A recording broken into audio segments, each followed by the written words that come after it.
তোমরা কেমন মানুষ গো? হ্যাঁ, একটা মানুষ যে মানে চলে যাচ্ছে তাকেও মানে আরও জোর করে, না গেলেও তোমরা জোর করে যাইয়ে দেবে। সত্যি বলছি, মানে তোমরা কেমন মানুষ যে এরকম নেগেটিভ কমেন্ট করো। আসলে কি বলবো, একটা কথাই বলবো প্রীতমকে, তোমাকে উদ্দেশ্য করে একটা কথাই বলবো, তুমি তোমার মতো ব্লগ করে যাও, ঠিক আছে?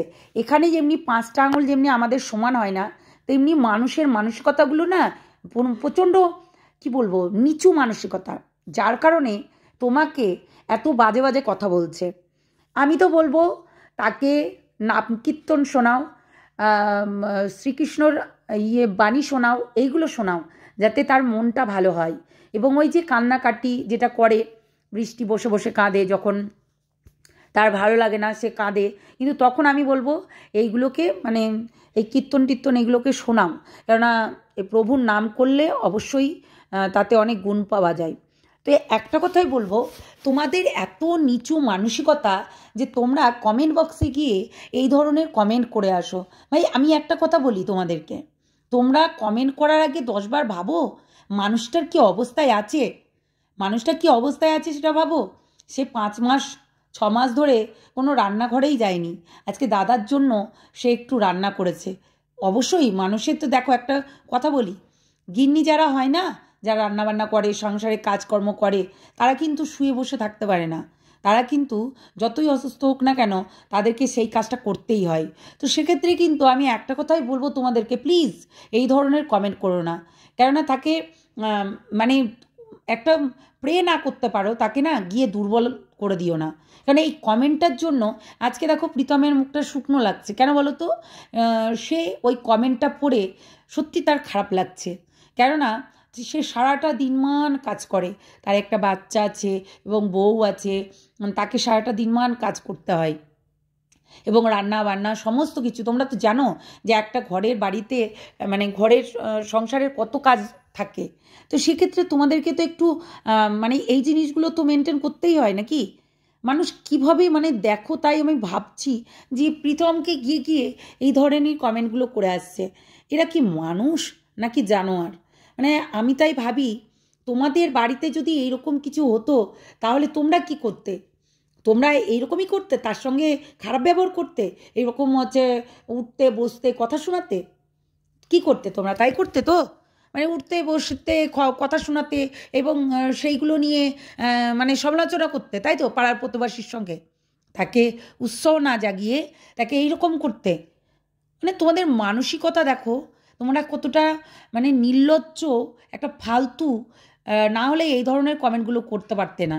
সে ক্যান্সারের পেশেন্ট, তাকে কোথায় হচ্ছে গিয়ে সাবাস জানাবে তা না, তো তাকে বলছো কি করে পারলো, তার কি অবশ্যই তার হাত ব্যথা করবে, তাও সে করেছে। এবং সে ডাক্তার বারণ করেছে যে তাকে গ্যাসের কাছে যাওয়া যাবে না, কেন ওই গ্যাসের তাপটা নেওয়া যাবে না এবং দাঁড়িয়ে থাকা যাবে না, কেন ও যেটা মেডিসিনটা নিচ্ছে তাতে কিন্তু ওর মাথা ঘুরতে পারে, বিশাল পাওয়ারওয়ালা মেডিসিন, যেই কারণে কিন্তু হেয়ার ফল হচ্ছে, যেই কারণে কিন্তু হেয়ার ফলটাও হচ্ছে।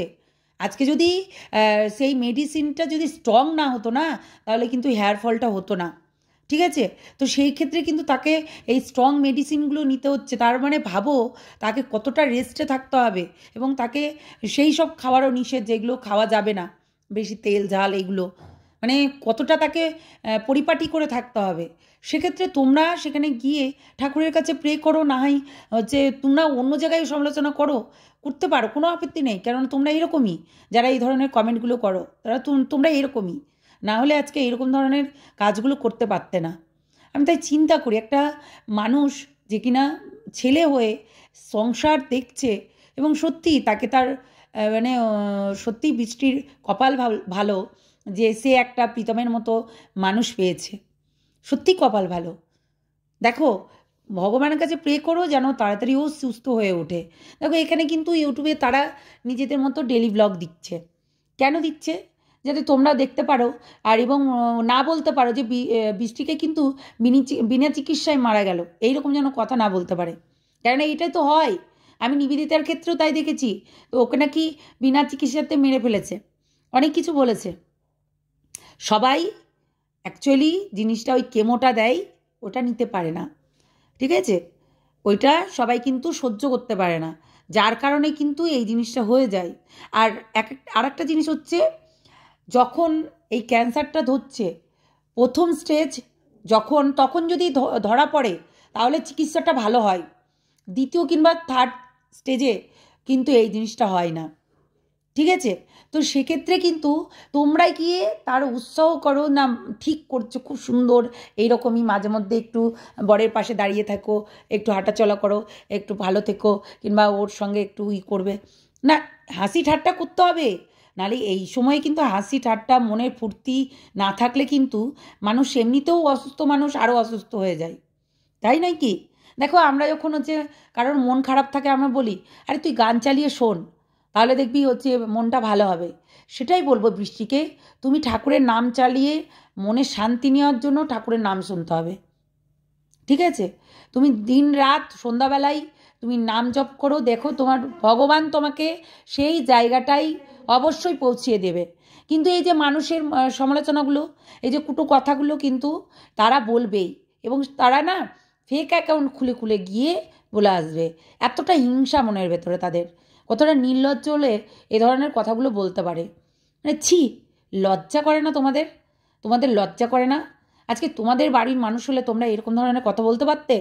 বলতেও পারতে মনে হয়, যার কারণে তোমরা তার কমেন্ট বক্সে গিয়ে এই ধরনের কমেন্টগুলো করে এসেছো।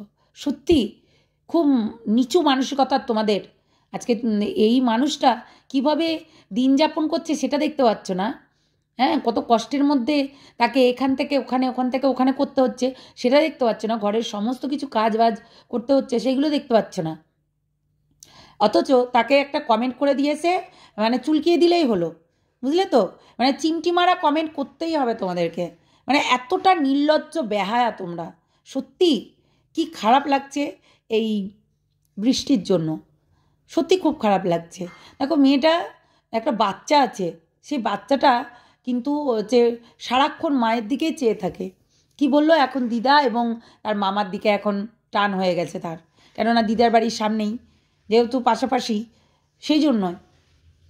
না, বৃষ্টি কোনো দিকে তাকাবে না। আর আমি প্রীতমকেও বলবো, কমেন্ট আসলে সেটাকে ডিলিট করে দেবে, দরকারই নেই। ওই নেগেটিভ কমেন্টটা নিয়ে কোনো কিছু পড়ারও দরকার নেই, কিছু বলারও দরকার নেই, ঠিক আছে?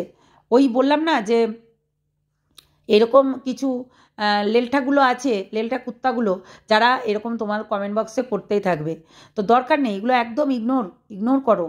দেখো মনে ফুর্তি রাখো, এবং বৃষ্টিকেও যত্ন করো যেভাবে তুমি সত্যি কেউ পারবে না করতে। তুমি খুব ভালো ছেলে, এইভাবেই এগিয়ে যাও, আমরা তোমাদের পাশে আছি সবাই। কিন্তু এই নোংরাগুলোকে ইগনোর করে দেবে, একদম সোজা হাইট করে দেবে। এত নোংরা এরা, এরা মানুষকে মানে সেই চোখেই দেখে, বুঝলে তো? এগুলোকে একদম ইগনোর করবে।